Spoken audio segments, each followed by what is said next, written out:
It was definitely just thinking to try to keep it up and expected her level to get a little bit better. So not to get flustered if things got a little bit tighter and there were, if she was able to break or anything like that. And just really try to stay in the moment. Okay, thank you. Congratulations.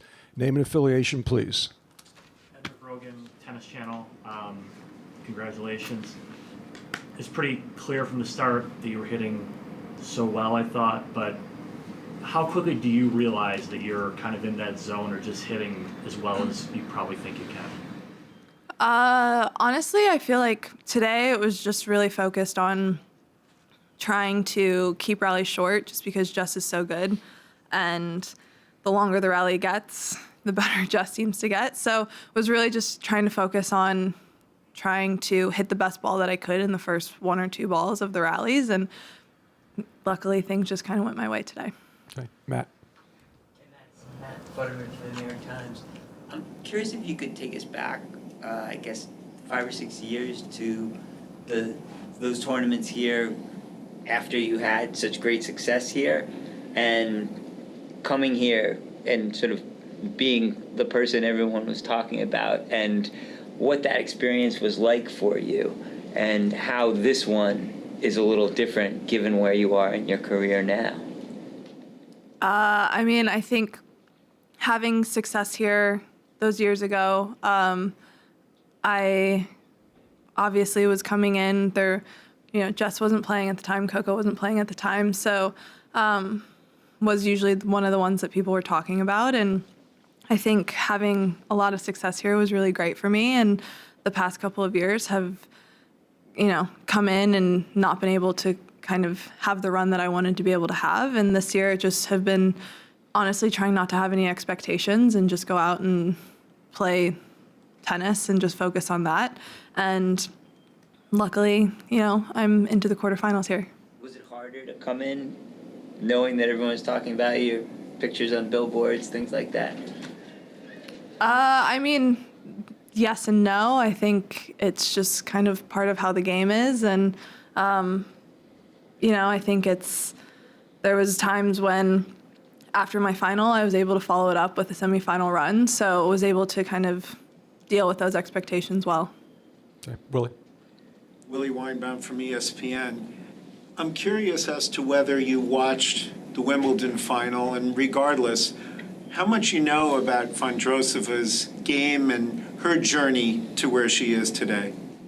To be completely honest, I didn't watch a ton of the Wimbledon final, but she's a great player. 2019 she made the Roland Garros final as well, so I think her career has only not been as good as it could be just because of injuries and things like that. Her level is 100% there, and she's a really great player. So seeing that she's been able to now win a Grand Slam and be in the quarterfinals here, I think she has a unique style because I think she balances being, a little bit trickier and things like that, but also has some pretty good power and finesse.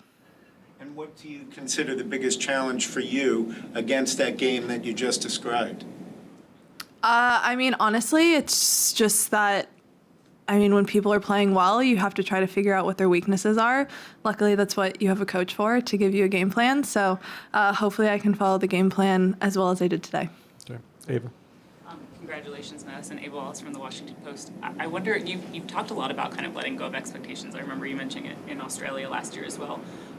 How do you go about goal setting when you're trying to also not think about results of matches? Are you just focused on, okay, here's what I'm going to work on in practice and how I'm going about playing, or how does that work for you? I feel like when I'm doing really well, my goals are much more based around trying to get to the net more or working on adding slices into sets or going more for my second serve, things like that, where I have full control over those sorts of things instead of trying to have performance-based only. So my goals are a lot more trying to focus on what I'm trying to add to my game. And given that you have kind of been letting go, what's the significance for you of making back-to-back quarterfinal runs now for the first time in a few years? It's really great. I've been working really hard, and the beginning half of this year was pretty tough, health-wise and just personal-wise and all of it. So being able to just be able to have back-to-back quarterfinals after a lot of really hard work, it's really great. In the back, Howard. Madison, Howard Fendrich with the Associated Press. How is it different on court when you're playing against a left-hander? And do you ever prepare for those matches? And will you this time by practicing with a lefty? I definitely think there's a difference when you're playing a lefty. Obviously, it's mostly the serve. Just the spin that comes in is completely different than what you're used to seeing. And in most cases, whenever possible, I try to get a lefty almost exclusively just to start seeing some of those spins on the serve. Okay. Bill. Hi, Bill Simmons. Congratulations. You've been talking about letting go of expectations. Has that been the key to your mental health game and staying positive over the years? Or just talk about that. How have you stayed positive? What have been the keys of your approach to mental health? It's definitely, my mental health is definitely a lot better when I'm playing with lower expectations and not putting as much pressure on myself, and just kind of having a better approach to the game, having it, really just trying to be a lot more fun and focusing on that. After all these years playing, it's kind of the point now where I don't have to be out here anymore. I get to be out here, and as long as I am having fun and choose to be out here, then I'm going to continue playing.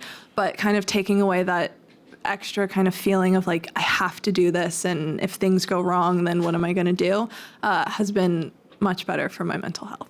Okay. Zach. Zach Brazil, New York Post. Madison, how do you kind of, as you go deeper in a tournament, how are you able to just block out the expectations part of it? I mean, obviously next match is the quarterfinals. The deeper you go, the higher the stakes. What are you doing to try to block out the extra stuff? I think you just take every match as another match. Obviously, that gets a little bit tougher as you get closer to the end of the tournament, but I think just being honest with yourself that it's fine if you start feeling some nerves and pressure and things like that, but at the end of the day, it's just another tennis match. Okay. Take a couple more. Willie. You've projected a lot of belief throughout this tournament, but after today, when you had the performance you did against a player of Jess's caliber, what do you think you've maybe proven to yourself with the run that you're on right now? I definitely think, today I played a really good match against a really great tennis player, and being able to do that after, I think, having pretty solid level so far this entire tournament, I just, I think I have plenty of good tennis left in me. Okay. Howard, do you have another question? By this stage of a season, is it harder to be fresh mentally or physically? Both. Both. What do you do to try to have that this far into a long, difficult year? I think you just have to, try to keep thinking about the things that you've been doing well and what's gotten you in a good position so far this year, and just kind of try to keep focusing on doing that and really just taking it match by match, because I think if you start trying to look at the big picture of what's coming, what's left, all of that, it just makes you feel a little bit more overwhelmed. All right, last question, please. You spoke to your friendship with Jess. You guys have both made a lot of deep runs at slams. Do you guys, when you're talking off court, does tennis come up most of the time? Do you try to stay away from tennis? No. We don't talk that much about tennis.